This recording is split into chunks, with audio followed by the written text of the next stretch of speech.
मुझे बहुत प्रसन्नता है कि जेवर एयरपोर्ट का कार्य कोरोना महामारी के बावजूद समयबद्ध ढंग से आगे बढ़ रहा है।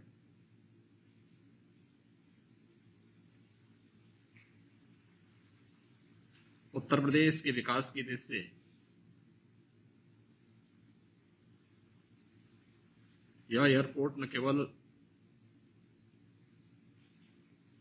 उत्तर प्रदेश वासियों के लिए एक मील का पत्थर साबित होगा, अपितु आदरणीय प्रधानमंत्री जी की मंशा के अनुरूप देश के अंदर आबादी के हिसाब से सबसे बड़े राज्य उत्तर प्रदेश के अंदर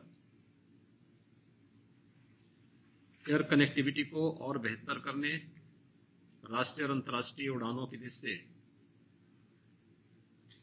विगत 4 वर्ष के दौरान किए गए प्रयासों को एक नई उड़ान होगी। विगत 4 वर्ष के दौरान उत्तर प्रदेश के अंदर नागरिक उड्डयन के क्षेत्र में काफी विकास हुआ है।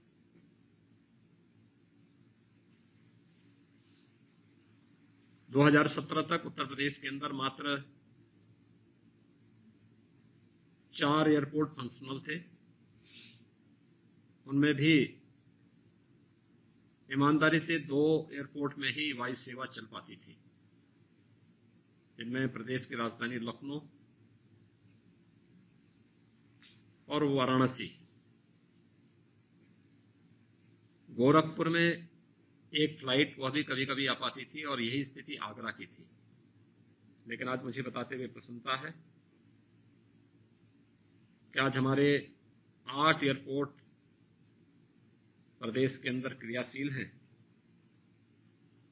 और जहां 2017 के पहले हम केवल लखनऊ, वाराणसी, गोरखपुर और आगरा से केवल 25 गंतव्य तक की वायु सेवा प्रदान कर पा रहे थे, आज ये वायु सेवा लगभग 3 गुना बढ़ चुकी है। 71 गंतव्यों तक ये वायु सेवा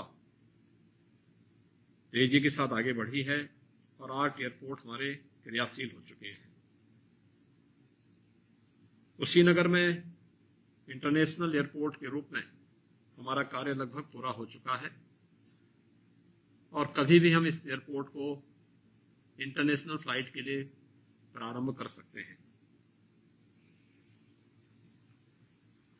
जेवर एयरपोर्ट एक सपना था, न केवल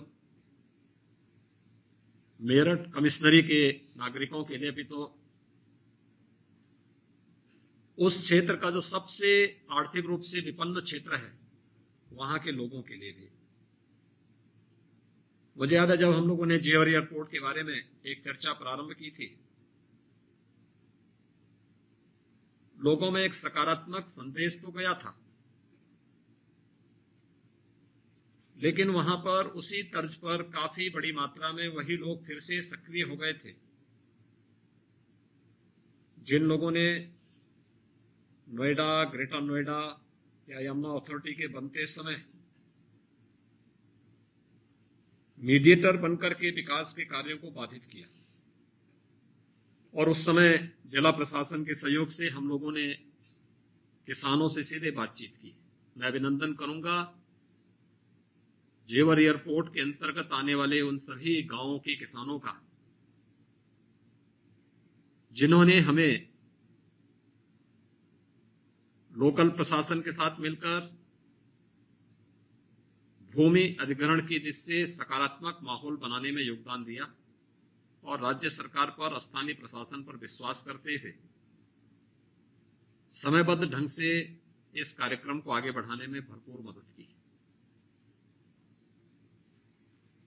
मैं अपने जिला प्रशासन को और लोकल जो हमारा प्रशासन है, इन्होंने बहुत समयबद्ध ढंग से यमुना एक्सप्रेसवे अथॉरिटी के साथ मिलकर के इस कार्यक्रम को बेहतरीन तरीके से आगे बढ़ाने का कार्य किया। हम सब जानते हैं कि विगत 16 महीनों से पूरा देश और पूरी दुनिया कोरोना महामारी को जूझ रही है, लेकिन उस सब के बावजूद चरणबद्ध ढंग से न केवल भूमि अधिग्रहण की कार्रवाई और विस्थापन के साथ साथ पुनर्वास की कार्रवाई को व्यवस्थित रूप से संपन्न किया गया है और बिना किसी विवाद के। अन्यथा ये वही क्षेत्र था जहां पे गोलियां चलती थी। न केवल कानून व्यवस्था की भीषण संकट खड़ा होता था बल्कि बड़े बड़े आंदोलन भी होते थे।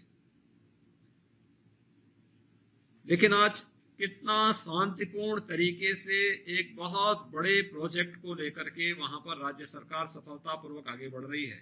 इसका उदाहरण जेवर एयरपोर्ट का आज का यह लीज एग्रीमेंट और शेयर होल्डर एग्रीमेंट का एक कार्यक्रम जो आज संपन्न हुआ है, इस बात को प्रदर्शित करता है कि सारे कार्यक्रम व्यवस्थित रूप से एक अच्छे माहौल में आगे बढ़ रही है। और मैं चाहूंगा कि बाकी अन्य औपचारिकताएं जो भी हैं, इन कार्यक्रमों को हमें व्यवस्थित रूप से आगे बढ़ाना चाहिए।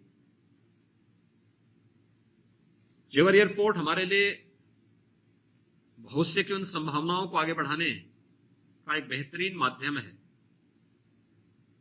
जो उत्तर प्रदेश के विकास को और आदरणीय प्रधानमंत्री जी के उत्तर प्रदेश 2024 तक $1 ट्रिलियन की इकोनॉमी के रूप में आगे उभरे, उन संकल्पों को एक नई उड़ान देने का एक बेहतरीन डेस्टिनेशन जेवर एयरपोर्ट बने, इस विश्वास के साथ मैं आज के इस अवसर पर यहां पर हमारे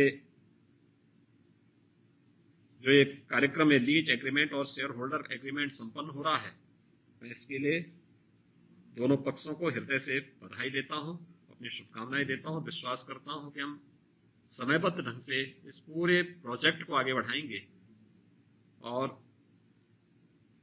नोएडा इंटरनेशनल एयरपोर्ट के रूप में आने वाले कुछ ही वर्षों में हम बेहतरीन सेवा देशवासियों को देने में सफल होंगे। आप सबके प्रति इस पूरे अभियान के प्रति मेरी शुभकामनाएं हैं। धन्यवाद। जय हिंद।